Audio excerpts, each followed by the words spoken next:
To me, this is the most fascinating thing that's happening right now in our society, is that attention has never been more changing, has never been harder to grasp.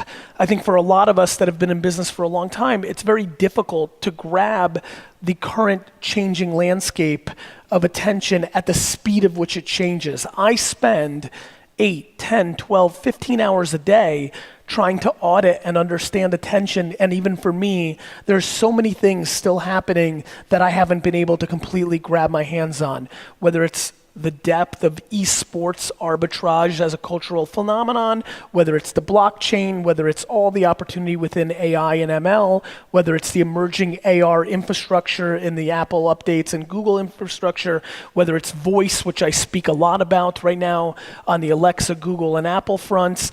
We are talking about a very different world than our grandparents and parents grew up on as businessmen and women, and more importantly, as marketers and executors, and most importantly, as actual practitioners of the craft. I think the thing that fascinates me the most is how many people in here, I mean, to me, when I think about how many of you flew to be here or are here to see me speak, we, including myself, we're so much further ahead in understanding these things because of our interest in it, regardless of your success at this point in it. If you're sitting in this conference, your intuition or curiosity or execution around the modern day attention graph and the opportunities within it is so much further accelerated than the 99%. And to me, that's super interesting to me, that we have such an incredible opportunity in front of us to trade on this opportunity. And so my question becomes, how much of what you believe and know about this moment is around you reading or consuming content, and how much of it is that you're actually executing within it? If I can do anything to start this keynote off with, if I can leave with anything, if I can impact you in any shape or form to have one action item, it would be for you to start doing more of the thing. Let me explain. There's a lot of people in this room who understand the concept of KOLs or Facebook ads, but yet I don't think enough are actually executing within those environments. It's unbelievable how many of you have opinions on these ad products and platforms, yet aren't spending and executing yourself. I think the thing that I spend so much time on is I produce content and do social media because I want to stay a practitioner. I think of it as being a mason or a carpenter versus being an architect. If you look at that industry, a lot of architects grow up getting their hands dirty, and over time they get separated too much from the work, where they lose a pulse on the reality of the current infrastructure. I'm fascinated by that. That is the thing that I try to stay grounded in. If I can get everybody here to make one more ad, to create one more piece of content, to A/B test 6 different headlines on the same picture in a Facebook, Instagram, WeChat environment. These are very important variables that not enough of us are talking about. And so at the most high level, I would hope to inspire people to become practitioners instead of pontificators in the craft of the opportunity. There's only one reason I stand up here at this keynote and have people want to hear what I have to say. It's because no matter what has been happening to me, I've not lost my pulse on the craft of what I do. How many people here have been following me for longer than a year? So one more time, hands I just want to see. Great, almost all of you. Most of you, 60, 70% of you. I'm a simple dude. I basically only believe in like 10 or 12 things, and I pump out an obnoxious amount of content, which means that over the course of a year, you're gonna pretty much grasp what my pillars are. I think the only thing that allows me the luxury of keeping your attention over the long haul is my ability to stay relevant to where the opportunities are. The only reason after a year or two that it's worth your time to give to me versus something else It's because I have had a good career for 20 years of having enough intuition on what consumers are gonna do. But way more importantly, I don't talk about Alexa skills in briefings. I make an Alexa skill in briefing so that I understand it. And I would tell you there's a huge lesson in that. I think a lot of people, especially if they get in a level of success, start getting too far away from the craft, and you start building around the raising the capital, the exiting of the company, the writing of the book, the speaking on the keynote. Like, you just get away from the work. And I would argue that it's never been more important to stay on top of the work, because every day it's changing. Right? To me, I'm running late this morning to our first meetings, and I quickly go on Instagram Live because they just created a new update where it allows you to bring people into your live stream that are watching you. And I did not feel comfortable being here today without trying and tasting it and understanding the functionality in case one of you asked me a question about it. And it's an important insight. It's important insight, and it is the absolute opportunity, because when you think about the way I think about it, I talk about day trading attention. And when you talk about day trading attention, I'm not a Wall Street guy, I'm not a capitals guy, but I understand the difference between day trading and putting something into a mutual fund and watching it grow, right? There's a very different speed, there's a very different understanding, and that's how I think about it. My sign now says day trading attention. A year ago, it used to say marketing in the year that we live in. Why did I change it from marketing in the year that you live in to day trading attention?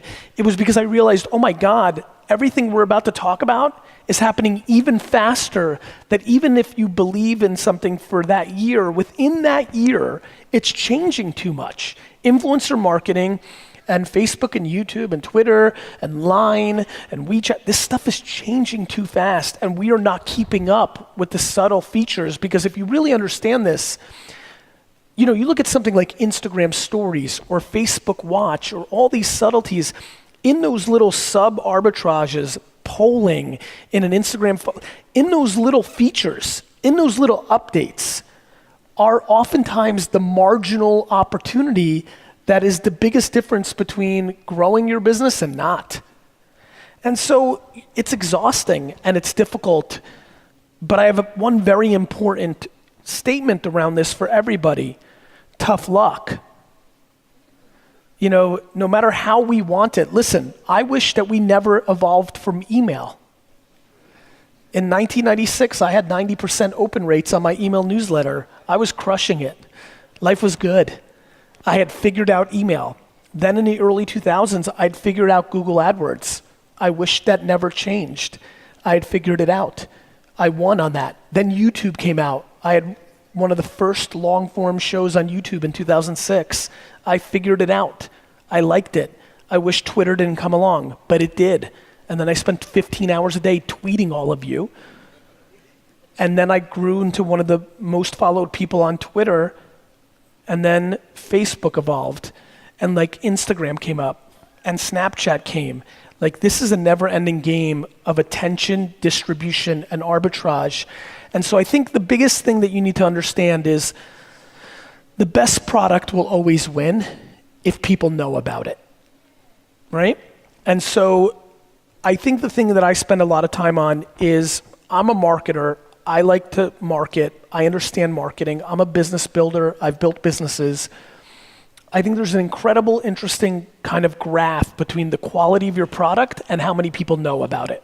So for example, if you're a great marketer and you listen to everything that I say and you get a lot of attention and your business isn't working, a lot of times it happens to do with your product sucking. We don't spend enough time talking about the product or service you're selling, So please, if you're sitting in the audience and you're looking for the magic pill, or if you think that you're going to be able to siphon some information that's going to allow you to play in the edges of the arbitrage of opportunity, please make sure you're looking at your product and service to make sure it delivers. Because if you follow my blueprint, if you get results from my ideas that you then become an executor of, if your product sucks, all that I'm going to do is expose your product faster and you're going to go out of business faster. So please start there. But after that, please understand the following. This is a golden era of marketing for one simple reason. The places where our attention and our consumers' attention are now driven by marketplace bidding dynamics, not by writing an upfront check to get the ads. Please understand this. Please understand that the biggest difference for us as communicators is we don't need millions of dollars to do television and print and outdoor and direct mail to hit mass. We are trading on marketplaces, Google, Facebook, Snapchat. These are biddable marketplaces. The reason this is the best time is because those marketplaces are underpriced. Those marketplaces are underpriced right now because the biggest companies in the world are not spending enough money on them.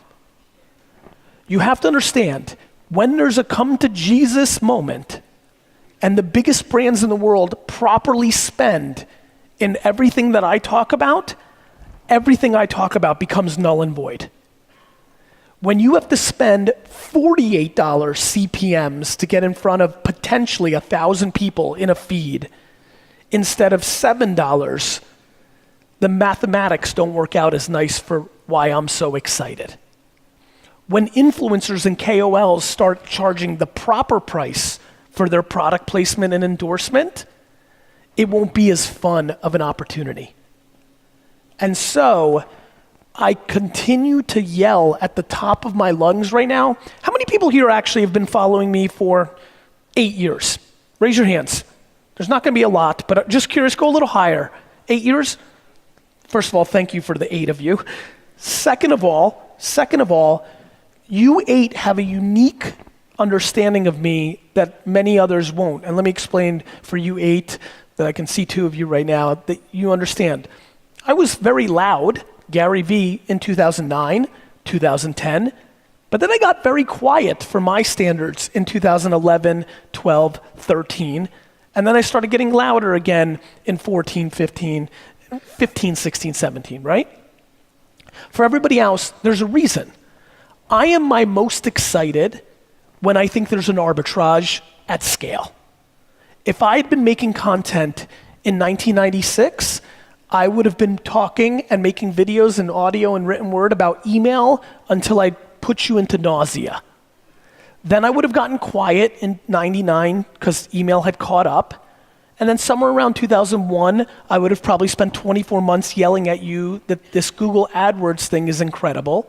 Intent marketing is incredible. If somebody's searching to drink wine, that's probably good to buy for 5 cents a click.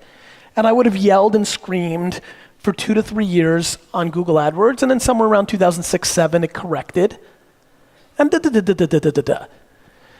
Every single person in this conference is going to regret not spending more money on Facebook and Instagram. Every single person in this I'm talking, by the way, I know some of you have a B2B SaaS business that you haven't been able to figure out how to do Facebook ads, but I know tons of B2B SaaS businesses that are selling top of the funnel and conversion-based sales every day on Facebook at scale because they're trying harder than you to figure out the creative that is the variable of success. Please understand that the creative is the absolute variable of success. That it may be the word or the picture or the video that hasn't let you be successful in Facebook, not Facebook. And so I sit here with, as you guys can tell, a different demeanor than sometimes when I speak, because I think it's very serious. I think this is an enormous opportunity, and I very honestly am excited that I know 3 of you are gonna email me in 4 years and it's gonna be like, Gary, you were right, I didn't spend enough on Facebook, God damn it.